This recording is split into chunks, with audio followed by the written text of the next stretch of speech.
రెండెర్రా పిల్లలు బాగున్నారా? నిన్నటి కథ నచ్చిందా? మరి నేను చెప్పే కొత్త కొత్త కథలు వినడానికి నా ఛానల్ని సబ్స్క్రైబ్ చేసి లైక్ చేయండి. మీరు నా ఛానల్ని సబ్స్క్రైబ్ చేసి కథలు వింటే నాకు ఎంతో హుషారుగా ఉంటుంది కదర్రా. సరే ఈరోజు మన కథలోకి వెళ్ళిపోదామా?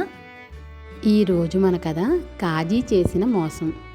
చాలా కాలం క్రితం గజ్నీ నగరాన్ని సుల్తాన్ మహమ్మద్ పాలిస్తూ ఉండగా ఒక వర్తకుడు అజర్బైజాన్ నుంచి హిందూ దేశానికి ప్రయాణమై వస్తూ గజ్నీ నగరం చేరాడు.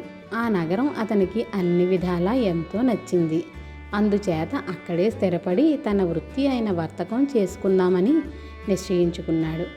వర్తకం బాగా అనుకూలించగా అతను కొద్ది కాలంలోనే సంపన్నుడై మంచి అందము సుగుణ సంపత్తి గల కన్యను వివాహమాడి సుఖంగా జీవించసాగాడు. కొంతకాలం జరిగింది. అతని వర్తకం దినదినాభివృద్ధి చెందింది. క్రమంగా అతని సరుకులు హిందూ దేశానికి కూడా ఎగుమతి అయ్యాయి. తరువాత అతను స్వయంగా హిందూ దేశానికి వెళ్ళి వర్తకపు వ్యవహారాలు చెక్కబట్టవలసిన అవసరం ఏర్పడింది. తాను చెయ్యనున్నది దీర్ఘ ప్రయాణం. దాదాపు 1 ఏడాది పాటు తన భార్యను ఎవరి వద్దనైనా ఉంచాలంటే నగరంలో తనకు బంధువులెవరూ లేరు. నగరంలో ఒక కాజీ ఉన్నాడు. ఆయన చాలా నీతిపరుడు, మహాపవిత్రుడు అయిన న్యాయాధికారి అని చెప్పుకునేవారు. అందుచేత వర్తకుడు ఆ కాజీ వద్దకు వెళ్ళి, తమరు ధర్మమూర్తులని లోకమంతా చెప్పుకుంటున్నది. నేను వ్యాపారం మీద 1 సంవత్సరం పాటు దేశాంతరాలకు పోతున్నాను. అంతకాలము నా భార్యను మీ ఇంట ఉంచుకొని కాపాడ ప్రార్థన. ఆమెకయ్యే ఖర్చు ఇచ్చి మరీ బయలుదేరుతున్నాను అన్నాడు. అందుకు కాజీ సంతోషంగా ఒప్పుకున్నాడు. వర్తకుడు తన భార్యను కాజీ ఇంట వదిలి వెళ్ళిపోయాడు. వర్తకుడి భార్య సంవత్సరం పాటు కాజీ ఇంట దైవధ్యానం చేస్తూ ఎలాంటి దుర్ఘటనలు లేక గడిపేసింది. కానీ అంతలో కాజీ ఆమెను చూడటం జరిగింది. ఆమె అందం చూసి కాజీకి దిగ్భ్రాంతి కలిగింది. అతని సద్బుద్ధి కాస్త హరించుకుపోయింది. వర్తకుడి భార్యను ఎలాగైనా వంచాలన్న దుర్బుద్ధి బలంగా తలెత్తింది. ఒకనాడు కాజీ భార్య ఇంటిని వర్తకుడి భార్యకు అప్పగించి ఎక్కడికో వెళ్ళింది. ఈ సంగతి కాజీకి ముందే తెలిసి అతను వేళకాని వేళ ఇంటికి తిరిగి వచ్చాడు. అతను తిన్నగా వర్తకుడి భార్య ఉన్న గదిలోకి వెళ్ళి, నేను ఎంతో పాపభీతి గలవాడినని ధర్మచింతన గలవాడినని లోకమంతా ఎరుగును గదా, నా ఎదుట పడటానికి ఎందుకు నీకు సంకోచం? నన్ను చూసి భయపడటం అన్యాయం అన్నాడు. ఈ మాటలతో వర్తకుడి భార్యకు కొంత ధైర్యం వచ్చింది. నాకు చాలా ఆకలిగా ఉన్నది, కాస్త భోజనం పెడతావా అని కాజీ వర్తకుడి భార్యను అడిగాడు. ఆమె కాజీకి వడ్డన చేసి అవతలికి వెళ్ళింది. అప్పుడు కాజీ తన వద్ద ఉన్న మత్తుమందు తీసి ఆహారంలో కలిపి వర్తకుడి భార్యను పిలిచి, అమ్మాయి, నన్ను ఒంటరిగా తినమన్నావా? ఏకాంత భోజనం మహాదోషం అన్నాడు. నాకు ఆ దోషం కలగకుండా నాతో పాటు లాంఛనంగా నువ్వు కూడా 1 ముద్ద తినుమరి అన్నాడు. పెద్దవాడి మాట తీసేయటం మర్యాద కాదని వర్తకుడి భార్య కాజీ అందించిన ముద్దలు 2 తిని స్పృహ తప్పి పడిపోయింది. సరిగా అదే క్షణంలో ఇంటికి ఎవరో వచ్చిన అలికిడి అయ్యింది. తాను చేసిన పాపిష్టి పనికి అసలే దిమ్మరపోయి ఉన్న కాజీ మరింత కంగారు పడి వర్తకుడి భార్యను తీసుకుపోయి తన ధనము నగలు దాచి ఉంచే మాళిగలో పెట్టి యువతలికి వచ్చాడు. ఈ లోపల కాజీ భార్య పిల్లలు ఇంట్లోకి వచ్చారు. కాజీ ఆమెను చూస్తూనే కోపం అభినయిస్తూ, ఇల్లు గాలికి వదిలేసి ఎక్కడికి వెళ్ళావు అని అడిగాడు. ఇల్లు చూస్తూ ఉండమని వర్తకుడి పెళ్ళానికి చెప్పి వెళ్ళాను అన్నది కాజీ భార్య భయపడుతూ. నేను వచ్చి 2 గంటలయ్యింది. కొంపలో ఎవరూ లేరు. ఎవరిని పడితే వారిని నమ్మవచ్చా? ఏమేం పోయాయో ఏమిటో అన్నాడు కాజీ. కాజీ భార్య పిల్లలు ఆశ్చర్యపోయారు. వర్తకుడి భార్య ఎంత మంచిదో వారికి పూర్తిగా తెలుసు.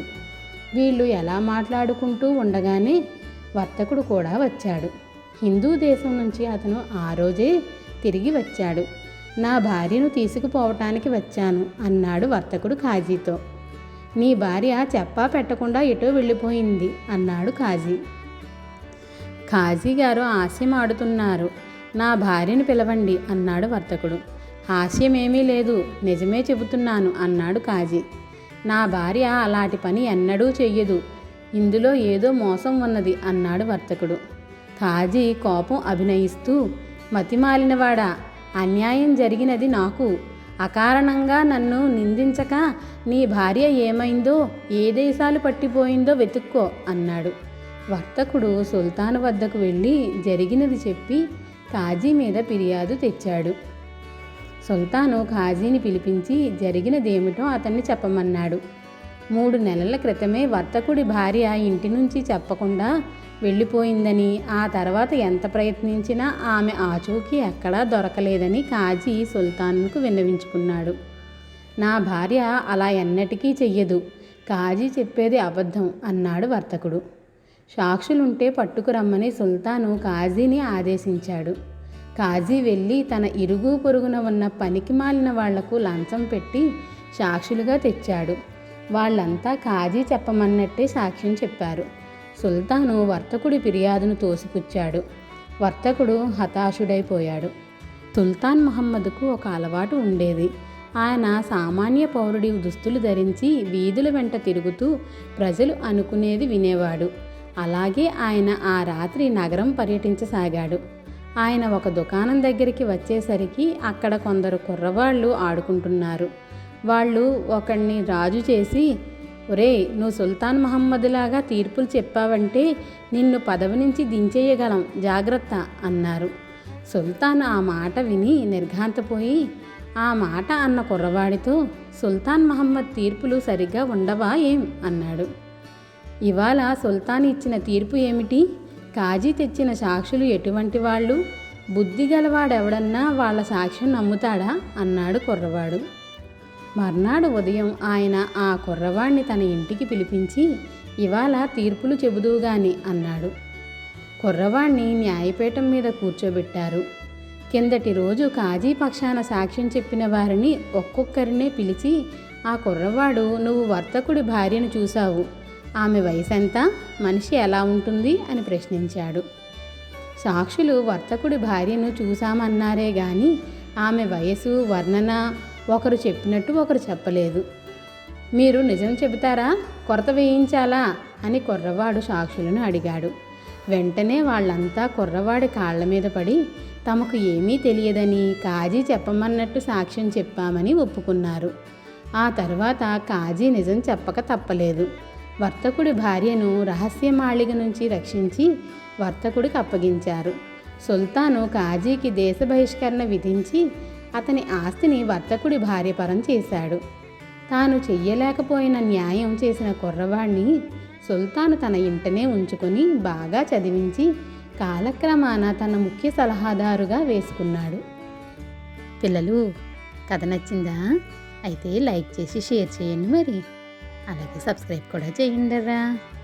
పిల్లలు, నా కథలు ఎలా ఉన్నాయో మీరు కామెంట్ల రూపంలో కూడా పెట్టండి. అలాగే మీరు ఎలాంటి కథలు వినాలనుకుంటున్నారో కూడా నాకు కామెంట్లలో పెట్టండి, సరేనా?